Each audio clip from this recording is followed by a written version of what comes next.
日本一食堂熊野新宮の郷土料理めはり寿司。ではよしこ先生、本日もよろしくお願いいたします。さて、今日のお料理は何を教えていただけるのでしょうか。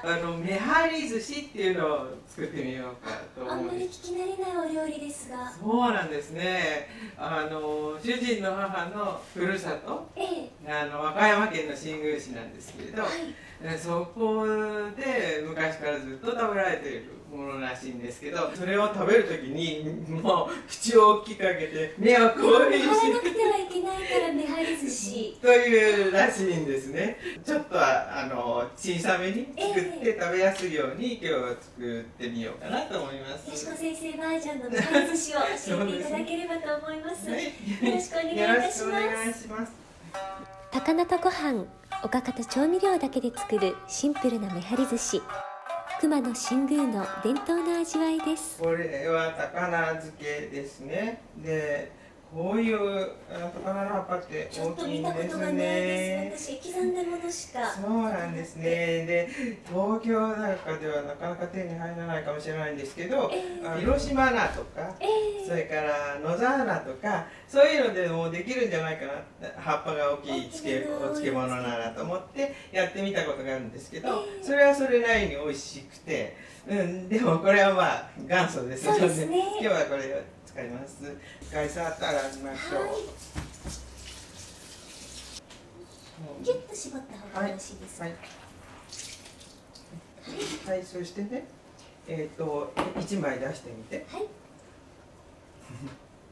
大きいですよね。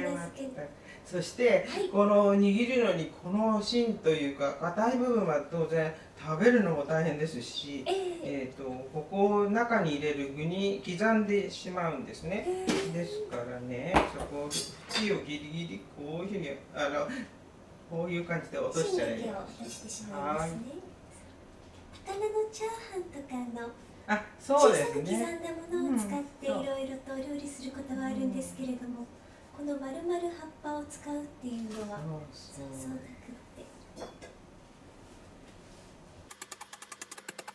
高菜の葉と芯を切り分けたら、芯の部分を細かくみじん切りにします。そしてこれをね、おにぎりの芯にするんですけど、味をちょっとだけつけたいので、これをできるだけ固めに絞って。そういうので運動を兼ねてね。なるほど、握力のトレーニングです。刻んだ芯は醤油で味を整えてしばらく置きます。もう一度高菜の葉っぱを絞ります。握力のトレーニングです。頑張れ。紫の汁が結構いっぱい出てきました。植物ってね、本当に絞るといろんな色が出てくるのがありますよね。これはエキスの色が随分違います。そう。はい。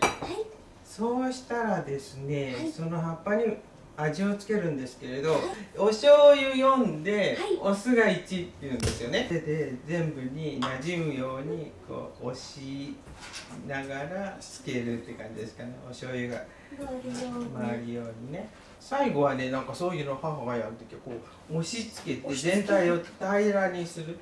全部にこう染みる感じがするでしょ。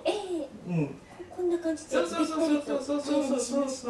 な感じで置いておきます。30分ね。これを30分置いておきます。はい、それでは30分経ってしっかり下味も染み込んだかと思いますが、先生いよいよどうしましょう。さっき下味をつけてたこの、高菜を軽く絞ります。あんまりきつく絞ったら味がなくなっちゃうのでね。で、これの裏表を間違えないように、ボコボコしてるかツルツルしてる。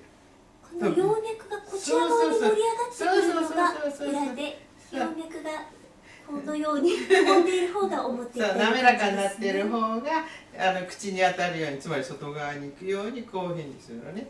こっちが滑らかなのね、こっちがガサガサしてる方ね。で、それをね、私は手が大きいからね、こういうふうに広がりますけどね、こうね、こうやって乗せるのね。そしてね、これをまあ昔はだからこれに思いっきりいっぱいお米をのせたんだよね、きっとね。これはお酢飯ではなくて、いや普通のご飯です。そうそう。だけどこれの中にお酢入れたじゃない。だからちょっとお酢のご飯っぽい感じはするのね。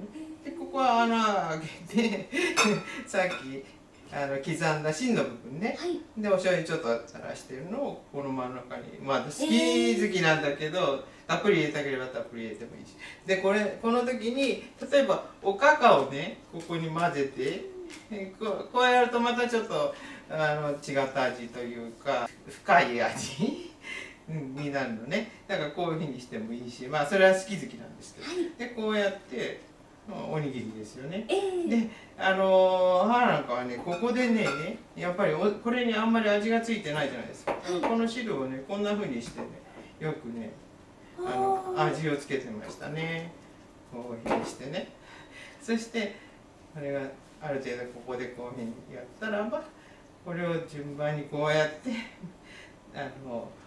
かぶせていけばいいんですけど、これがね結構最初のうち母はそれじゃダメあれじゃダメって本当に端の端までねこういうふうにくるくるくるくるなってるんですよ。それをそのままダバってこうやっちゃうと二重になったりして硬くて食べにくいわけですよね。だから端の端まで全部こう伸ばしてこういうふうにそうなのね。そしてこういうところもこうで最後ほらこういうところもまだこうやって伸びていくでしょ。そうですね、いくらでも伸びる。こうやって伸ばして伸ばして伸ばして、それでほらツルツルの方を表にしたから、で最後にちょっとこういうふうにしてね、はい、これで出来上がりですはい、伝統的な形はこういうちょっと俵の大きいみたいな。そうなんですね。そうそうそう。だからこれの多分ね 1.5 倍ぐらい昔はまだこれより大きいですか？十分大きい気がしますね。十分大きいんだけどね、それの 1.5 倍ぐらいは昔は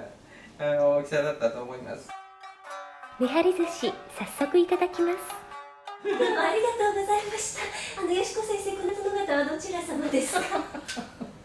まあ主人でもないお恥ずかしい。よしこ先生のご主人の郷土料理というめはり寿司、これ私すごく楽しみにしてましたので。あんまり大きくないね。ああ、本当はもっと大きい。まだ大きくしてる。これぐらいある。へえ。パーってやるのさっきやつね。これぐらいあるんだけどね。でも今駅とかね、それからこれ和歌山県の熊のアンテナショップで売ってるのはね、もっと小さいね。だから本当はうちで作るやつってのはもっとこれの5割増しぐらいでね。それをこうやってこうするの。ね、貼りますか？いや、これは貼れない。貼れないですか？残念。うまい。うまい。うまい。それはよかった。私も早速いただきます。まあ女性だからお上品に切った方。ありがとうございます。切っていただいて、中にしっかり。でもこれは手で食べるのね、やっぱり日本でこぼれちゃうからね。